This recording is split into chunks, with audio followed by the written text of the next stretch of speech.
Lav et system med 2 nulpunkter placeret her, og 2 poler placeret her, og udregn filters koefficienter.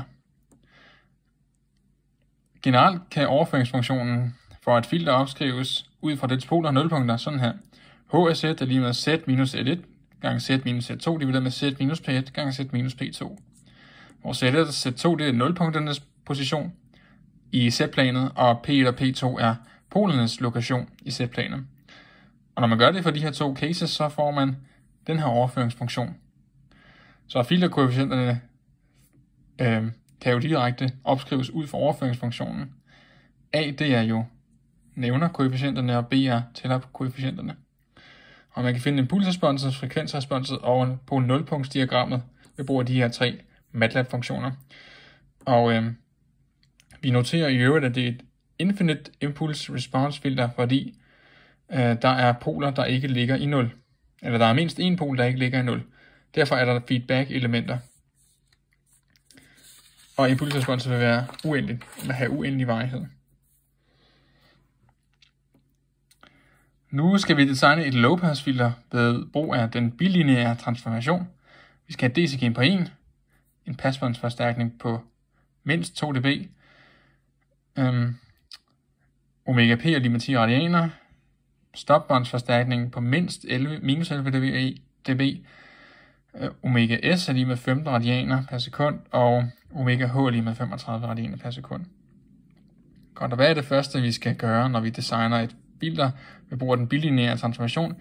Vi skal først designe et analog filter, som opfylder de her krav. Og først skal vi bestemme filterordnen, der er nødvendig ved brug af den her formel, den her store formel. Og når vi gør det, så skal vi bruge en filterorden på mindst 3,6, men det giver jo ikke mening, så vi vælger en filterorden på 4. Så udregner vi knækfrekvensen med den her formel, som kan slås op i Latis bog, og finder, at knækfrekvensen skal være 10,7 radianer per sekund, som vi bare runder af til 11 radianer per sekund. Så fordi DC-gainet skal være 1, så er det nok en god idé at vælge et Butterworth-filter. Så vi slår op, hvad er Butterworth-overføringsfunktionen for et 4-ordens lavpassfilter, normaliseret til en knækfrekvens i 1 radian per sekund. Vi slår den her script H af S op og i en bog og finder den her overføringsfunktion. Så den her overføringsfunktion er et Butterworth-filter med knækfrekvens i 1 radian per sekund. Men vi vil jo gerne have en knækfrekvens i 11 radianer per sekund, så det vi gør, det er, at vi frekvensskalerer til omega c ved at erstatte S med S divideret med omega c alle de steder, hvor der står S. Så det er det, vi har gjort her. Og så vil vi i øvrigt gerne have overføringsfunktionen på standardform, det vil sige, det led af S, der er opløftet i den højeste potens, skal være ganget med et tal. Så vi skal gange med 11 i 4 i alle led, også i tælleren, og når vi gør det, så får vi så den her overføringsfunktion. Så den her overføringsfunktion er på standardform og er frekvensskaleret til omega c, som er lige med 11 radianer per sekund. Så nu har vi designet vores analogfilter. Nu mangler vi bare at transformere ved brug af den bilineære transformation. For at gøre det, så skal vi bestemme store T.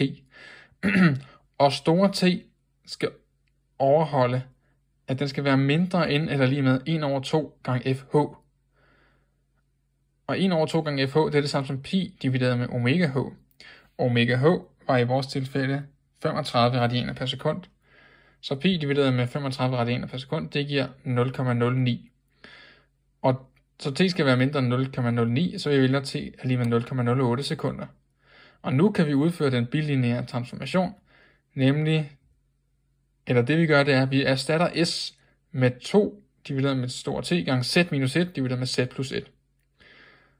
Så vi erstatter bare s, det her s med det her, og det der s med det der, og så videre. Og så får vi h af z. Og så får man så den her overføringsfunktion, som nu er et diskret filter. Og hvis man plotter frekvensresponsen af det her filter, så vil man se, at de her krav, de er faktisk overfyldt perfekt. Eller næsten perfekt. Fordi vi brugte jo ikke pre-warping. Så nu vil vi bede om at gøre det samme, men nu skal vi bruge bilineær transformation med pre-warping. Og når vi pre-warper, så forvrænger vi med vilje opførelsen af det analog filter ved at omregne frekvenserne til nogle omega-mærkefrekvenser. Og de her omega-mærkefrekvenser, de er lige med 2 divideret med t gange tangens til omega i gange t divideret med 2. Og vi vælger igen, at t skal være lige med 0,08 sekunder. Omega h har ikke ændret sig. Så udregner vi omega p-mærke med den her formel, så omega p-mærke er nu 10,57, og omega s-mærke er lige med 17,1. Så nu er det ikke længere 10 og 15, nu er det 10,57 og 17,1. Vi udregner filterordnen igen, den er så lige med 3,1 den her gang, så vi skal bruge igen en filterorden på 4. Omega c-mærke udregnes med den her formel, hvor vi bruger omega p-mærke, og den skal nu være 11,3 radianer per sekund. Og så gør vi ellers det samme, vi slår op, hvad er Butterworth-overføringsfunktionen af 4 orden, og frekvensskalere og anvende den bilineære transformation på S. Og grunden til, at vi gør det her pre-warping, det er fordi, når vi bruger den bilineære transformation, så vil vores diskrete filter ikke opføre sig lige præcis som vores analog filter vil gøre. Fordi vores analog filter strækker sig jo fra 0 Hz til uendelige hertz, men vores diskrete filter strækker sig kun fra 0 Hz til fs halve hertz. Så der er noget forvrængning. Men hvis vi på vores analogfilter med vilje indfører en forvrængning, der ligesom er baglæns af den bilineære transformation forårsager, jamen så ophæver de to forvrængninger hinanden, og så opnår vi et diskret filter, der gør lige præcis det, vi gerne vil have.